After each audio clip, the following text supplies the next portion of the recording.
Salut chers combattants, c'est le Bénin de Yingui. C'est le Bénin de Yingui, on a été interrompu là tout à l'heure. Officiellement, le UK est dans le lockdown. C'est le lockdown ici, un peu comme dans tous les autres pays européens. Donc, on a le droit de sortir pour 3 raisons. Faire du sport, aller acheter, n'est-ce pas, faire des courses essentielles pour la nourriture. Et puis, raison médicale. Et oui, et pour les personnes qui travaillent dans les hôpitaux et dans les maisons de retraite et tout ça. Tout le reste, travail non essentiel, on demande de rester à la maison, de rester fermé. Et c'est ainsi, la vie ici. Mais cependant, ce qui m'intéresse ce soir, c'est une petite vidéo de 3 minutes pour parler, n'est-ce pas, du cas de l'oncle de Patrice Mboma qui est décédé tôt ce matin et qui a été enterré aujourd'hui. Selon la famille du défunt, mais dont les sardinards ont passé toute la journée à massacrer Patrice Mboma sur les réseaux sociaux, l'accusant de vouloir déstabiliser le Cameroun. Leur propriété, leurs choses à eux. Ces gens qui ont passé le temps à mentir, les Camerounais qui continuent. Et avec Corona-ci, on va voir un autre higher level du mensonge de ces criminels.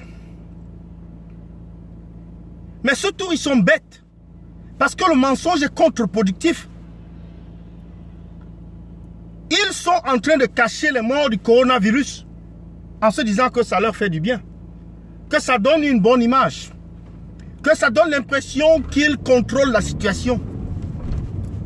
Ah, quand les morts vont commencer à tomber, chers sardinards, on ne va pas vous dire.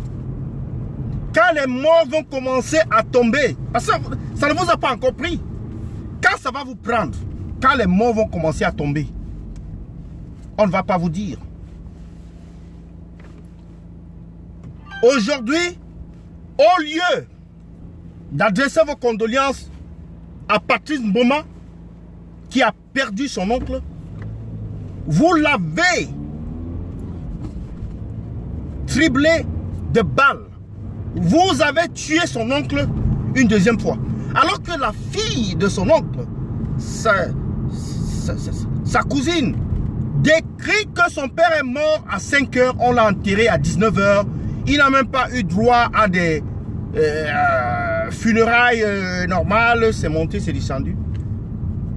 Et toute une république, tout un gouvernement a passé la journée, n'a même pas annoncé le décès de celui-là comme étant de coronavirus. Alors qu'on sait que des personnes ont été infectées par ce dernier et qui sont ailleurs. Qu'avait du coronavirus. Et combien d'autres personnes à l'Assemblée nationale? Sardina, je vous souhaite une bonne mort. Vous allez mourir. Que ça vous tue tous. Le Cameroun va continuer avec ses enfants bénis. Avec sa jeunesse. Et pas la jeunesse corrompue. Donc le coronavirus, il vous tue tous. Sardina, on va entendre Cavaillere Djibril, il est en train de partir. Mais les autres là, les autres, celui-là qui est à la cour constitutionnelle, tous ces vieux-là, vous allez mourir. Le coronavirus va vous tuer. C'est Dieu qui a envoyé ça exprès. Au nom de Dieu. C'est Dieu qui a scène le coronavirus. Ça va vous tuer tous. Ce pays-là sera libéré.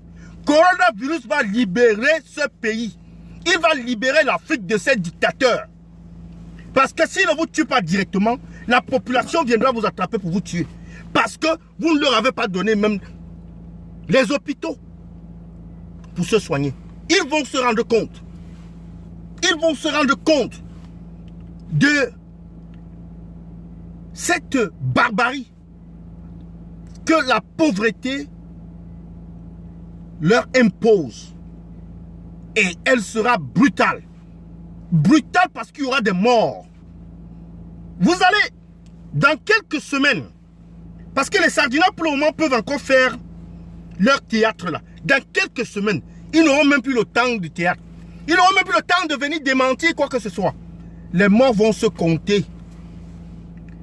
Quelqu'un est mort du coronavirus, tout ce qui les intéresse, c'est de dire que non, il avait la tuberculose, non, il avait le diabète, non, il avait ceci. Mais plus de 75% des personnes qui meurent du coronavirus ont des maladies, ont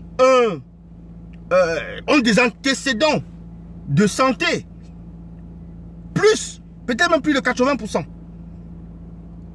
Mais ce n'est pas pour autant dire qu'il doit mourir. On vit avec le diabète, hein? On vit avec, n'est-ce pas, l'asthme. On vit avec le VIH-Sida. Mais seulement si le coronavirus vient vous trouver là-dedans, il peut vous entraîner à la tombe. Et c'est ce qui se passe. Un peu partout dans le monde, 80% des personnes qui sont décédées avaient des conditions de santé, avaient des problèmes de santé. Que les Sardinats viennent là pour dire que non, tel n'est pas mort de coronavirus, mais ils sont allés l'enterrer rapidement, vite, comme un vulgaire cadavre contagieux, on ne sait de quoi. Vous blaguez avec la vie des Camerounais. Plus vous cachez, plus les Camerounais ne prennent pas ça au sérieux. Plus vous cachez les réalités, la mort va, n'est-ce pas, assommer les Camerounais dans toutes les familles. Donc chaque famille camerounaise commence à préparer sa part de deuil. Et le deuil là se fera seul dans son coin. Il n'y aura pas de deuil. Il n'y a pas de deuil. Les gens qui meurent de coronavirus, il n'y a pas de deuil. On prend pas, on enterre. Point. On continue quoi. Donc, fabriquer seulement, même les cercueils, même, je pense, c'est tellement on va les enterrer. Comme au Nozo là. Comme depuis là, on n'avait pas vu ce qui se passait au Nozo là. Voilà Dieu qui a envoyé pour vous. Comme on enterre les gens au Nozo là, sans cercueil là. C'est comme ça qu'on va enterrer les morts du coronavirus. Un avertissement. Depuis là, les combattants vous parlent de ça. Vous faites comme si vous n'avez pas d'oreille. On vous parle. Vous faites comme si vous n'avez pas d'oreille. Les morts vont commencer à tomber. Attendez, d'ici la fin de cette semaine-ci là, et la semaine prochaine, vous allez voir. Monago Siam. Monago Siam. On va vous dire de venir pour placer à la télévision pour démentir là, pour mentir, pour raconter des sottises, pour tromper le peuple camerounais, pour, n'est-ce pas, les faire savoir que tout va bien. Oui. Réservez votre souffle pour la semaine prochaine. C'est là où vous viendrez dire aux gens que tout va bien. C'était le Banin de Yingui. J'en ai terminé.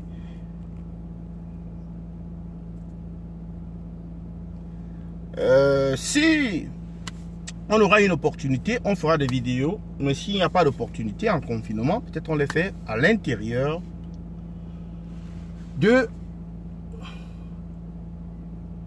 Ouais, on les fait peut-être à l'intérieur de la maison. Donc, bonne journée à vous. Bonne nuit pour la plupart.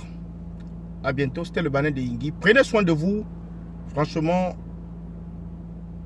suivez à la lettre les consignes de l'OMS. Suivez à la lettre les consignes des États sérieux en Afrique. Pas de ces dictateurs, pas de cette dictature du Cameroun là. Ce sont des fainéants eux-mêmes. Aucun expert jusque-là n'est passé à la télévision pour dire aux Camerounais ce qui se passe, ce qui est en train d'être fait. On cache les morts, on cache les malades, on cache l'expertise d'où elle vient. Mais on dicte, on impose des comportements aux Camerounais sans leur donner une aide financière quelconque. Ne travaillez pas, ne faites pas ceci. Ici, là, 80% de mon salaire est payé. Hein. Ah oui, si je ne travaille pas là, comme je ne vais pas travailler 80%, il y a des prêts gratuits, sans intérêt. Pendant qu'on a tout payé, dans la plupart des pays sérieux, même en Côte d'Ivoire, même dans les pays comme le Sénégal, il y a des aides financières. Dans des pays inconscients comme le Cameroun, il n'y a rien. On vous impose le lockdown et on viendra maintenant vous demander de faire le coup de cœur. Your mami pima. Alors que c'est vous qui devez donner l'argent aux citoyens, ceux qui ne travaillent pas. L'économie sera à terre. Mais vous venez encore leur demander de faire le coup de cœur. Le coup de cœur qu'on a fait pour le Nozo, là, vous avez mis ça, vous avez rendu compte à qui? On attend les résultats de l'enquête sur la mort de Maître Swap. On attend ces résultats-là. On attend ces résultats. Vous n'allez pas nous échapper. Vous n'allez pas nous échapper. Bon, j'allais terminer pour ce soir. Confinement officiel en Angleterre. Donc, tout le monde sera confiné. Prenez soin de vous. C'était le Banet de Yingui. Bye bye. Bonne soirée.